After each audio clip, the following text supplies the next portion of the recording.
have our folks just about ready, so we should be transitioning over to this first round. Perfect. They are just doing the dice roll. And yeah, we just you'll have to you'll have to take a second. We do need to update the deck list for Ting Fang. However, yeah, so we have Ting Fang on his usual, blue white Lotus, very good control deck. But we have Pluid over here playing Dimir Rogues. Yeah, tell me a little bit about this one, Frenchie, because if I recall correctly, you're the one who lent out this deck. Yeah. This is my list. Rogues has always been a pet deck of mine. I love playing it when it was in standard, and just Pioneer. It's a fun tier 2, not usually the top of the meta deck. For me personally, I went really heavy into the tempo build for the deck. I haven't added the Shieldrids and the Trespassers that a lot of folks end up having. Instead, going really low to the ground, we have a brand new card, Shoreline Looter, that has made the 2-drop slot that fits in perfectly in the deck. Since you have a lot of cheap spells, you will be able to fill up Threshold really quick and just get raw card draw. The Can't Be Blocked is great when you have one of your Lords in play to be able to just ding 2 every turn. And at the end of the day, you're just trying to keep your opponent off of their big spells, tempo them out with some counter spells in the right spot, and just inevitability with a bunch of dudes in play, swinging in. Yeah, so we'll see if Pluid, on a mulligan to 6, unfortunately, is able to do what the Rogues deck wants to do. Ting Fang being on the Blue-White Lotus deck, this is obviously a little bit more the controlling variant, so if you're going to be playing tempo versus control, you can kind of think that this Rogues deck plays a little similar to Spirits, just a little more less instant speed, a little more hand disruption. Yes, the hand disruption is always really nice in the deck because instead of having to worry about countering the spells on the stack and not really having the information, you have a lot more opportunities to be able to go through your lines and figure out when you want to sequence. That way, just it's a little easier. However, you do miss some of the more powerful plays. I would say the creatures aren't as strong and have as much power as the Spirits deck, so it's going to close a bit slower. But I mean, that's what a black deck tends to do. It closes slower than a white deck usually. Yeah, you're a little more methodical with your plays. As we see, Pluid kind of went turn 1, end of turn, wound up hitting that Thieves Guild Enforcer, which is going to wind up milling 2 cards away from Ting Fang's side, which were 2 pretty big ones. It's the spicy one of main deck, Settle the Wreckage from Ting Fang's list, which he uses against a very aggro-heavy meta with all those prowess decks, but also the Strict Proctor, which not only does it kind of stop the Lotus Field trigger from going on the stack, but looks pretty good against what Pluid's doing here with the Rogues. Yeah, so we already have 4 cards in the graveyard, and Thieves Guild Enforcer gets a buff at 8. 8 tends to be the number that most of these cards end up getting their buff at. You have also your Lord on 2, your Soaring Thought Thief gives all of your rogues +1/+0 on when you have 8 in the graveyard. But it looks like we have gotten a bit of damage in. I believe Ting Fang is down to 6 Ting, and I think the Rogues deck is kind of in a comfortable spot, just trying to figure out if we want to play a spell or hold up some mana. It looks like Thoughtseize here being the consideration from Pluid's side. So there's going to be wind up there, and Ting Fang just fans it out, says, you know what, you can take a look whatever you want. We see a Get Lost, we see a bunch of lands, Memory Deluge, which can, of course, still work out when it's in the graveyard. So Pluid has a couple of options, it looks like, presented to him. The Get Lost being the most efficient removal spell at the time is going to wind up hitting the bin. It looked like there might have actually just been a ton of lands in hand there from Ting Fang. Yeah, Ting Fang's mentioned that he does like to keep sometimes a bit riskier hands, hoping they work out, especially with this deck. But, honestly, we do have the Deluge coming up, so because the Rogues deck tends to close slower, that Deluge is going to go off and hopefully draw into some gas. And it looks like he did top deck a Tail's End as well. Yeah, so if you're able to have the Thespian stages already in hand from the side of Ting Fang, that Tail's End can, of course, kind of stifle the effect from the Lotus Field trigger, but he's just going to pass the turn back over to Pluid. He's going to wind up swinging down for an additional 3 here. So, interestingly enough, this Rogues deck can kind of attack on 2 axes. We see a Soaring Thought Thief in Pluid's hand, but not wanting to deploy that one in case maybe there's a board wipe or something drawn out. So, Pluid's kind of now on the deal damage plan rather than the mill things over plan that Rogues can do sometimes. Yeah, we're just kind of hanging tight. We don't want to tap out. I'm assuming that we're just trying to keep the Drown in the Lock up for the Memory Deluge right now, instead of trying to play your creature to mill more cards. Now that we have 4 mana, we can deploy the Thought Thief while also having mana up for the Memory Deluge cast to be able to counter it with Drown in the Lock. Yeah, and see, the Soaring Thought Thief here is going to be in a very good spot here because it is an attack trigger. This ETB from that Thieves Guild Enforcer will, as it's on the stack here, Tin Fang is debating, do I do something before I wind up milling 2 extra cards? And then that attack trigger, that's going to hit that sweet spot you mentioned before, Frenzy, 8 cards in graveyard to pump everything up. Exactly. So we're going to transform this board from just 3 power on board. It's going to go all the way up to, what is that? 4 from the Thieves Guild Enforcer, 3 from the Mastermind, and 2 from the Thought Thief. So, that's a lot of power on board. Yeah, Tin Fang actually stopping before attacks are declared here because of that potential to buff everything up.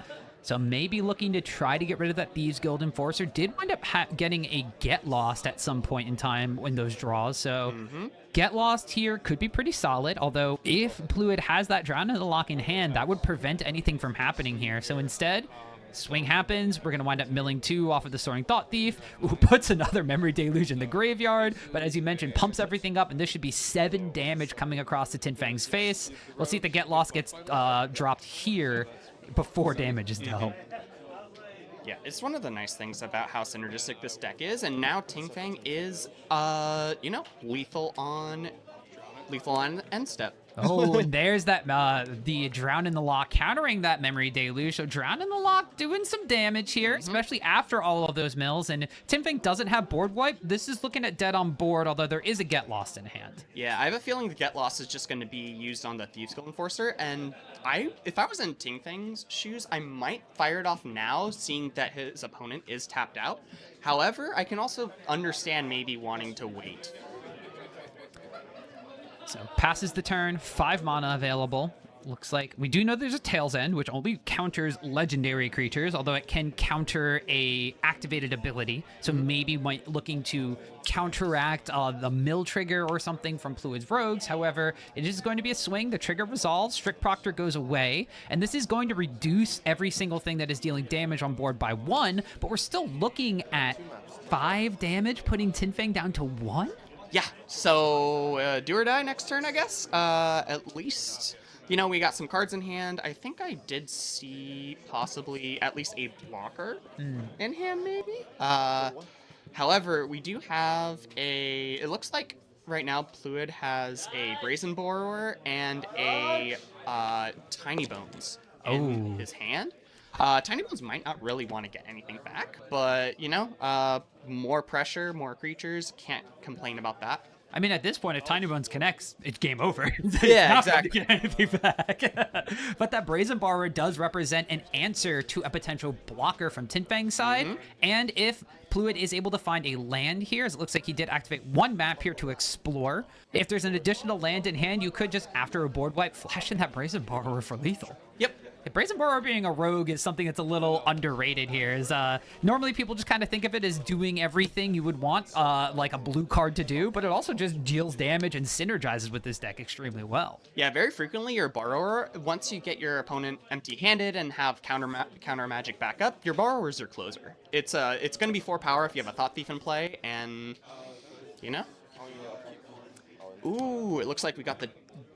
Oh, okay. Yeah, so the discontinuity. That's exactly what Tin Fang kind of wants from his deck. Normally, you're doing this as early as turn 3, so you can use it on your own Lotus Field trigger. However, discontinuity is just, a time walk, which does buy Tin Fang an extra draw. Although it looks like the turn has gotten passed back over to Pluid, I believe. Although there's a Teferi in hand from Tin Fang, so no, this is still his turn. Is going to just tap 5, throw out that Teferi, and if there's any sort of counterspell, this looks like it's GG.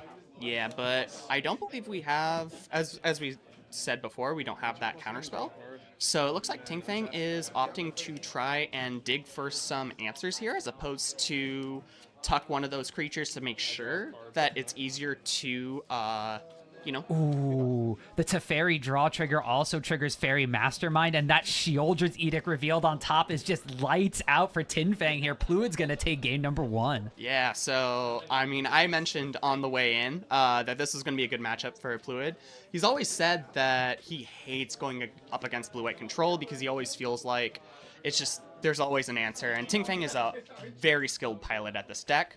However, taking game 1, I'm sure that's going to instill some confidence, especially since it is his first time playing the deck. Yeah, that was a mulligan to 6 as well. Yeah. So, yeah, Pluid definitely kind of coming out of the gate swinging there. It was also very interesting restraint to go for the Thieves Guild Enforcer on the end of Tin Fang's turn 1, rather than just kind of ripping off that Thoughtseize. This is something that both of us as Mono Black and Waste Not players always talk about with discords and everything. When do you throw out that turn 1 discard spell when you know you're against a control deck? And Pluid just kind of showing right there that you just waited until it was a point in time where there was a board established already, and it did lots of damage to Tin Fang, getting rid of an answer that was in hand at the time he needed it. Exactly. It definitely is a call based on who you're playing against. I think Pluid was just thinking, oh yeah, this is a blue-white Lotus. I can wait till turn 3 to be able to Thoughtseize and get out some pressure early, get some mill triggers.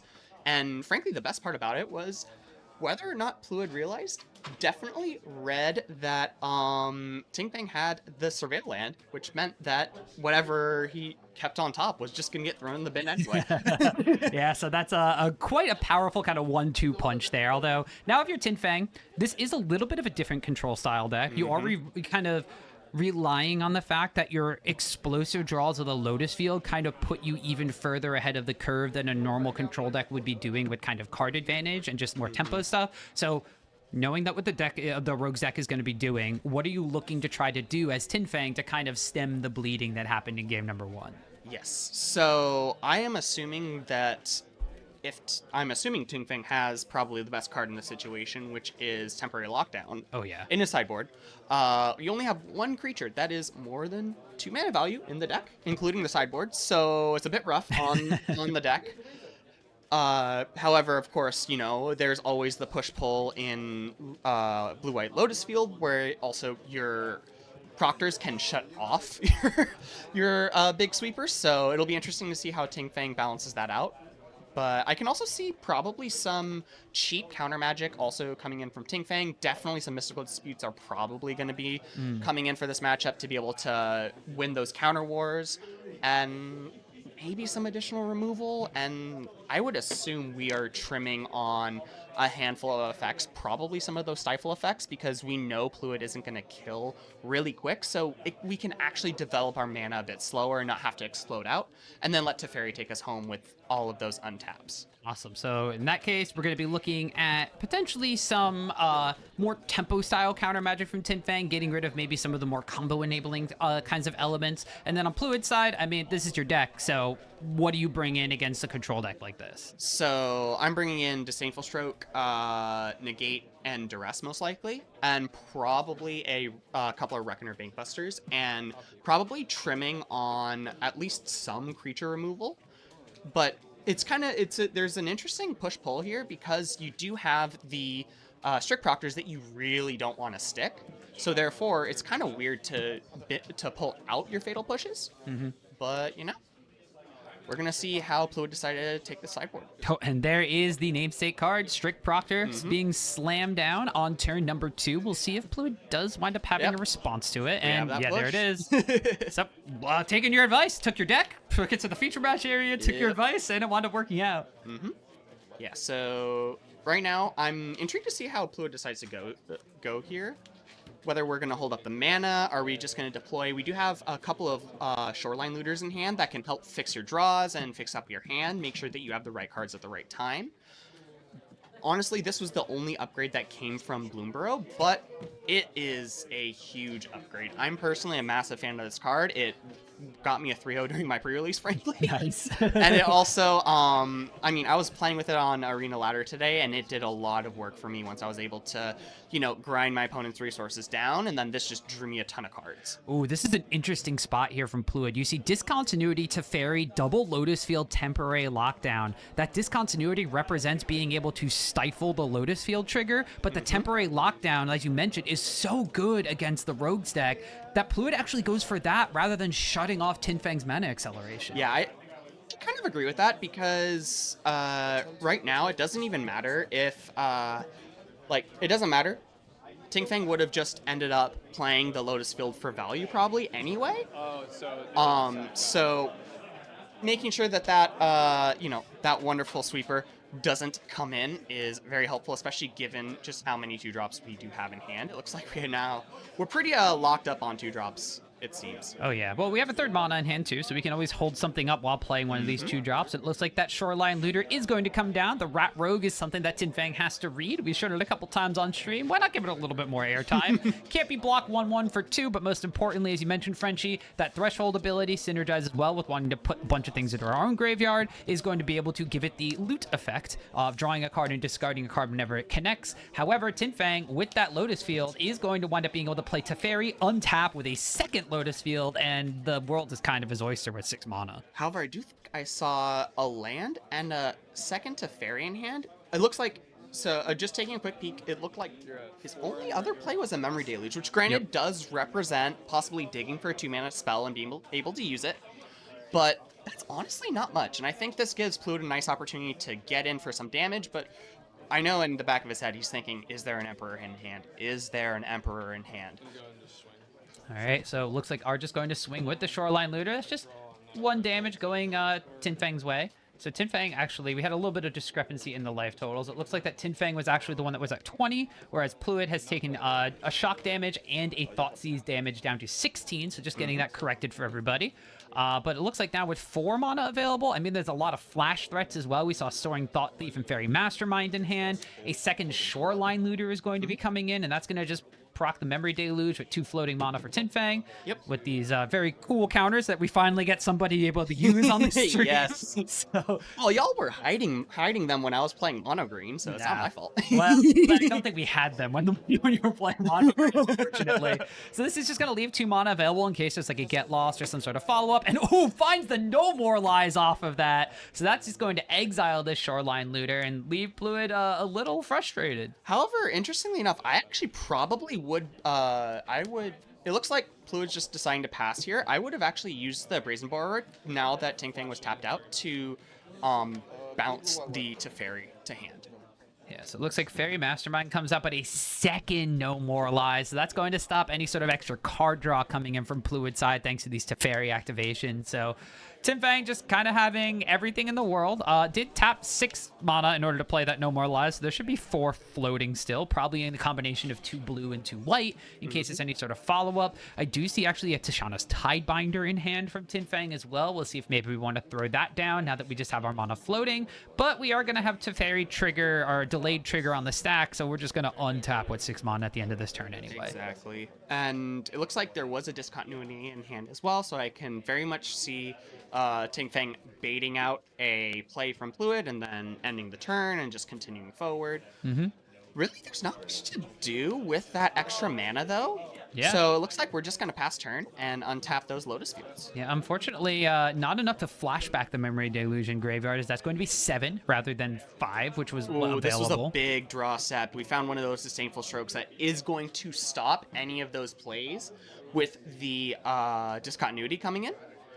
Yeah, that's very powerful. Discontinuity, while on Tinfang's turn may only cost 2, is still a 6 mana spell. So that is something that Disdainful Stroke can hit. And there is a Soaring Thought Thief from the side of Pluid as well. So this means that we could potentially just swing in with our little Rat Rogue, our little hero here, our Shoreline Looter, and then pass turn with a bunch of mana available. We know that Tinfang can't actually use the Deluge effect, but it looks like Pluid is just going to start fighting right away. It plays the Soaring Thought Thief. We'll see if this baits out that discontinuity, or if it's just Tishana's Tidebinder, and it's nothing.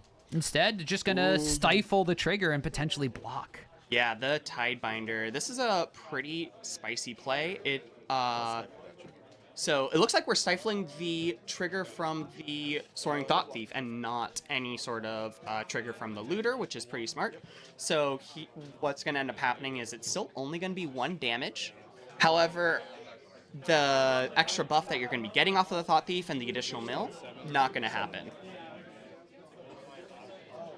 I did have Tinfang going down to 18 because of that. So just going to stifle the trigger. Doesn't look like he actually blocked either. Well, yeah, can't be blocked, right? Oh, right. Well, yes. I was attaching that to the threshold trigger for some reason in my head, but yeah, the can't be blocked makes a lot of sense. So just Tidebindering away the mill trigger, which is, of course, going to make sure that it's only 1 damage still instead of 2 from the Soaring Thought Thief buff. Exactly. And I actually kind of like just how patient Fluid has been with this interaction, because what's going to end up happening is we probably are going to bounce the Teferi once Tinfang is tapped out to be able to reset the loyalty counters so we don't have an ultimate. And again, we still got a Disdainful Stroke for any shenanigans with a discontinuity on upkeep. The one thing that Fluid did opt to do is play that Soaring Thought Thief on their own turn, so it's not going to be available for this kind of shenanigans and response, but Memory Deluge is going to be a very tasty Disdainful Stroke target. Downside is that Tinfang is going to be able to untap with that Teferi delayed trigger, so we don't have that for a potential discontinuity here. Yeah. And with that, it looks like we are probably going to get a discontinuity to save the Teferi. That would be how I would play in Tinfang's shoes here. Just... You got pressure, you have a Teferi that's about to ultimate, and your opponent's kind of just drawing 1 card a turn, not really finding what they're looking for, just hanging tight here. We'll see if Fluid decides if they want to attack first, because an attack here with the mill trigger does wind up buffing up the team to a 4 damage overall. Remember, we are Tidebindered, my friend. Oh, we are Tidebindered on the Soaring Thought Thief. That's Yeah. right. So it does prevent that from actually happening. So just an attack for 2 here. I mean, two is a clock, and if we can remove the Tidebinder very soon with possibly drawing some cards off of the castle and some other things that we have going on, it could work out. This is the part where the Rogues deck can stumble. It was this, and you can definitely see just how play draw dependent this ended up being, because Tinfang was able to just get in under anything Pluto was trying to do, make sure that the Thoughtseize went off a turn too late, and the creatures just weren't able to put in enough pressure. It looks like that Fluid here going to be swinging at Tinfang rather than trying to keep this Teferi in check with damage.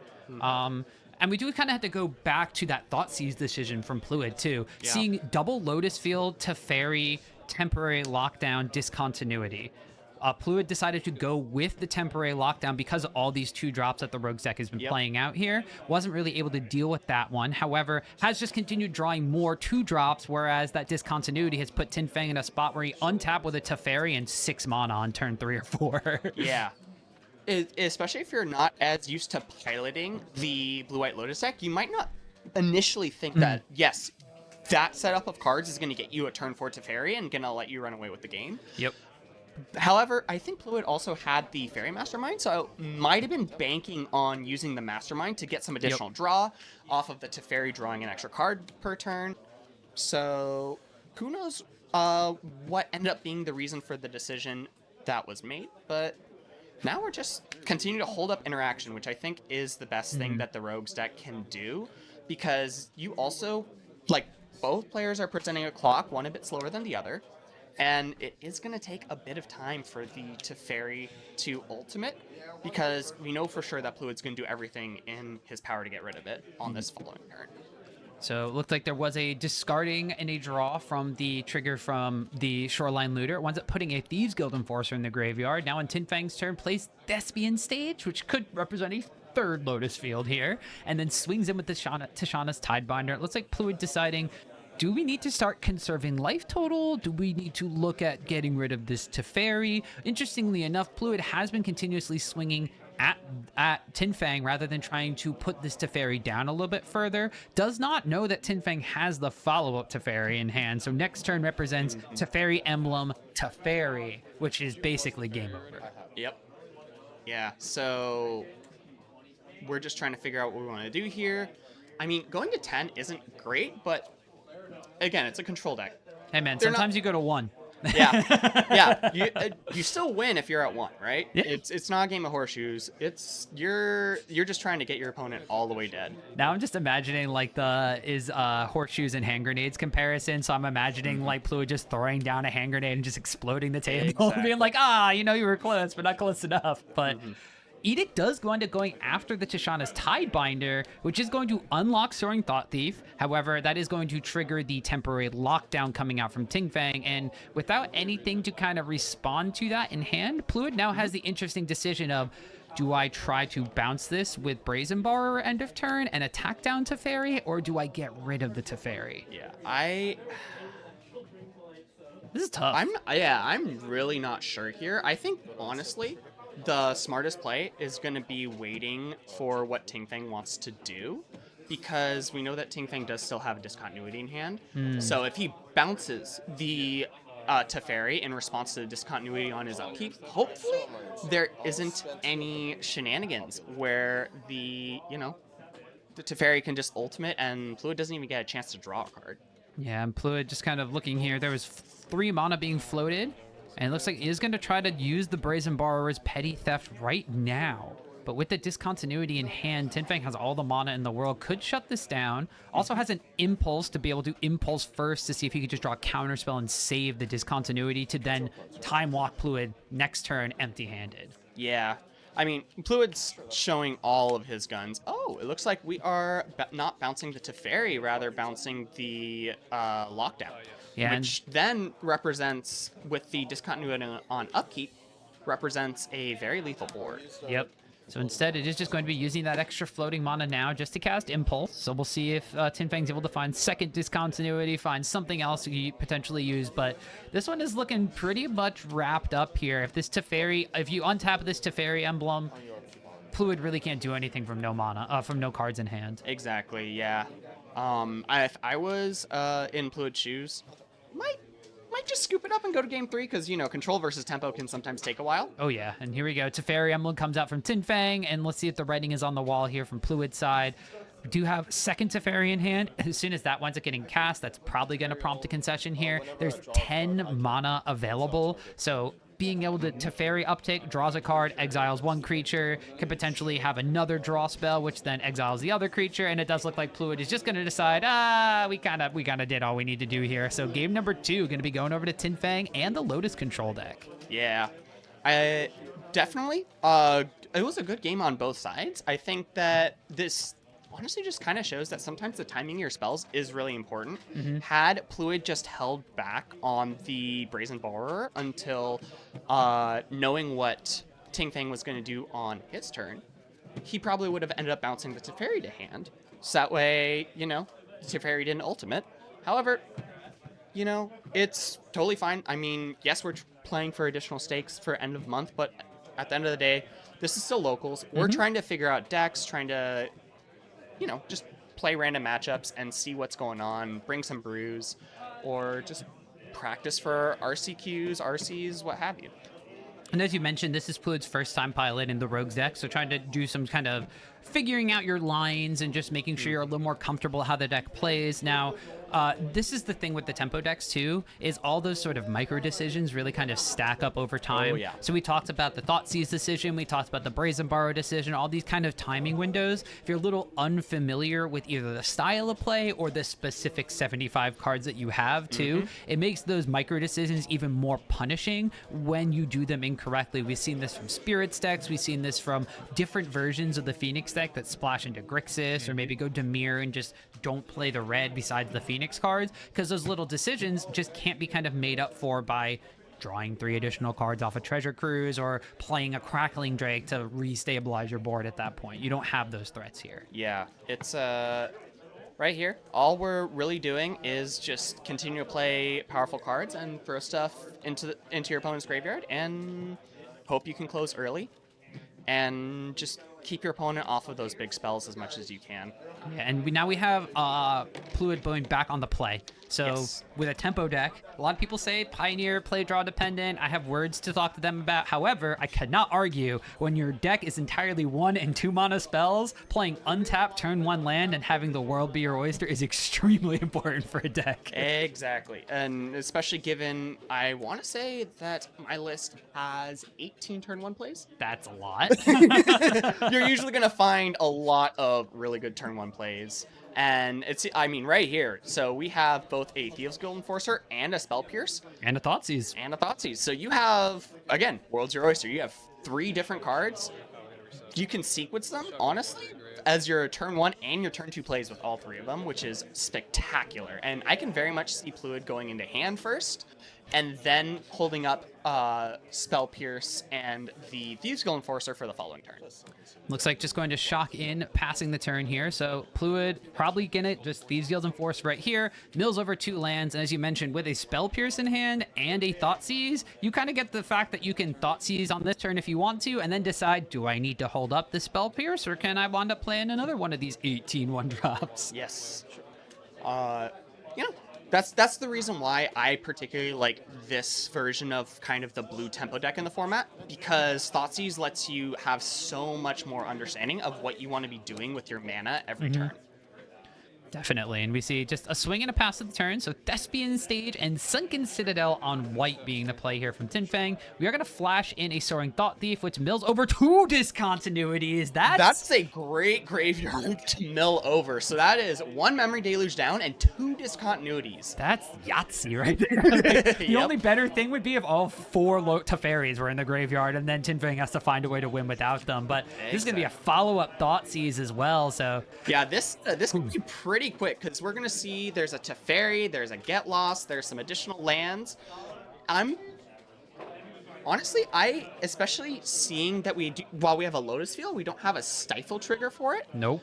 I might just go with the Get Lost.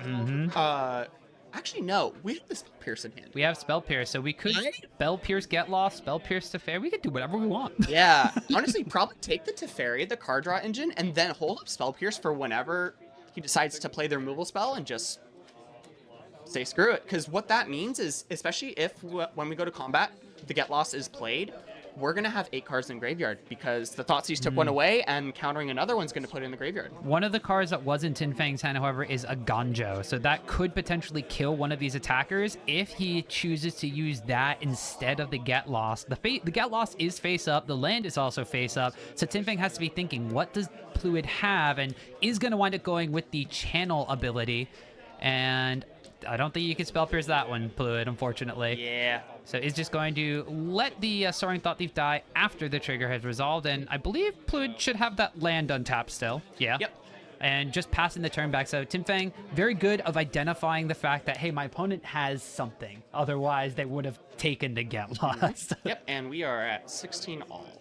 And that is now 2, 4, 6, 8 cards in graveyard with the Aganjo, which means that this is now a turned on Thieves Guild Enforcer, swinging all the way down to 13.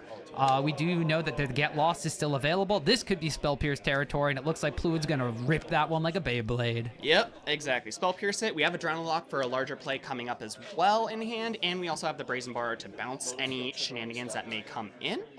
And yeah, we are in relatively good shape, but Tinfang's got his 2 Lotus Fields. So double Lotus Field versus whatever Fluid can present on board. Unfortunately, not playing a second threat end of turn, so didn't necessarily have Soaring Thought Thief or another flash effect to be coming in here. So instead, just 3 damage again, which represents a 4-turn clock now from Fluid's side. However, Tinfang has just been kind of drawing lands, playing Lotus Fields, drawing lands, and now there's a second Thespian Stage. 9 mana is scary because there is a Memory Deluge in graveyard, so Fluid is kind of thinking, how can I end this game as quick as possible? Brazen Borrower in hand, is that what Fluid's thinking about flashing in? Yeah, and honestly, that probably would be what I would do in this situation, because at this point, we just have only mana. We want to put a clock. We want to make our control opponent have it. Yes, we are tapping out, which does put us susceptible to some sort of removal coming in. But it looks like we are just passing the turn. We did find that 4th land, though, which is important because now you can play the Looter and also have Counterspell backup for whatever Ting Fang wants to do next turn. So it does look like that Shoreline Looter is going to be coming in. So Shoreline Looter will stay a 1/1, but it does give us the ever so important mill coming off of the Thieves Guild Enforcer. And however many of those lockdowns. wow, this is kind of like that Magic is a game of variance meme, and Pluid is variancing very skillfully right now. Yes. So this is an interesting decision. Do we try to Drown in the Lock this smaller spell, or do we wait for whatever big play Ting Fang is doing? It looks like we are opting for just letting it resolve. Getting those 2 maps will be nice, because hopefully the Looter can get you, some additional value with just being able to crack the map tokens on it and throw the guy. Can't be blocked is also very important, because if there's like a Hall of Storm Giants or something, or a Strict Proctor from Tim Fang's side, that shuts that off as a way to kind of stall out the game as, oh, now what about 4 Lotus Fields potentially from Tim Fang's side? And I believe Ting Fang only has 3 Thespian stages, so that's pretty impressive that we found all 3 of them. Let's, I think we are... Oh, yeah, we did pass the turn, so this is on Pluid's turn. Yep. Trying to see what we want to do here. And we do have Memory Deluge in Tin Fang's side. So Memory Deluge and copy Lotus Field is probably what Tin Fang is looking at doing to try to find some action. But it looks like Pluid is just going to wind up going for the Explore angle here. Finds a land, so that's not going to pump up the Looter, but it is just kind of a redraw here of the map. And we have a second one. See if maybe we wind up finding Thought Thief, maybe just an Edict effect to try to get rid of any sort of Planeswalkers that we see. And ooh, Drown in the Lock's a pretty good one to have on top of your library. Yeah, this is an easy keep right here, especially since what's going to end up happening is we now have we're going to present lethal next turn with Counterspell backup if we just flash in that Borer on end step. So we do end up, discarding a Kaito, which could have represented some tokens, some extra card draw, but instead looks like Fairy Mastermind, Brazen Borrower, and then because we drew that last card, double Drown in the Lock now. Yeah, and I kind of want to let this resolve. I kind of want to get rid of this. I mean, at this point, Tin Fangs are going land, go, land, go, land, go, and is now flashbacking his 1 Memory Deluge from the graveyard. If I recall what Tin Fang had in hand, 2 of those lands. 2 of them Yep. 2 of them are lands from what Pluid saw earlier. So there's 1 mystery card, and I like this decision a lot. Okay, completely valid. Also a great decision here. While we might not, it does mean that we're not going to present lethal next turn. However, in 2 turns, we definitely have lethal because we'll have probably 2 lethal attackers by that point. There's a Mystical Dispute. I think we have plenty of mana to use that one. And yep, it is land, Mystical Dispute in Tin Fang's hand. So we are in top deck or die mode. Yeah. I have a good feeling about Pluid being able to close this out. Yes, it's a bit slow, but we probably do get a close here. We have 2 damage from our Shoreline Looter, and Tin Fang should actually be down at 5 from the swing last turn. So Shoreline Looter puts Tin Fang down to 3.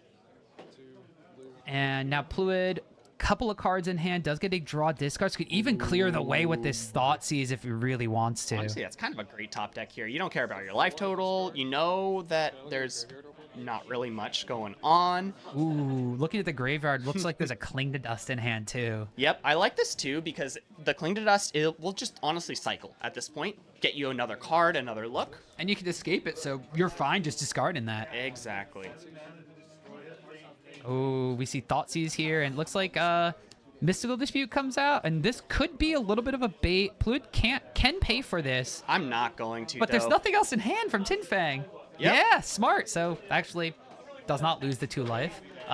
Fell victim to that in my early years of playing where I thought I lost the 2 life regardless, and my opponents did not correct me. Yeah. But so just passing the turn, we have Fairy Mastermind can be flashed in, we have Brazen Borrower, and this is looking grim for Tin Fang.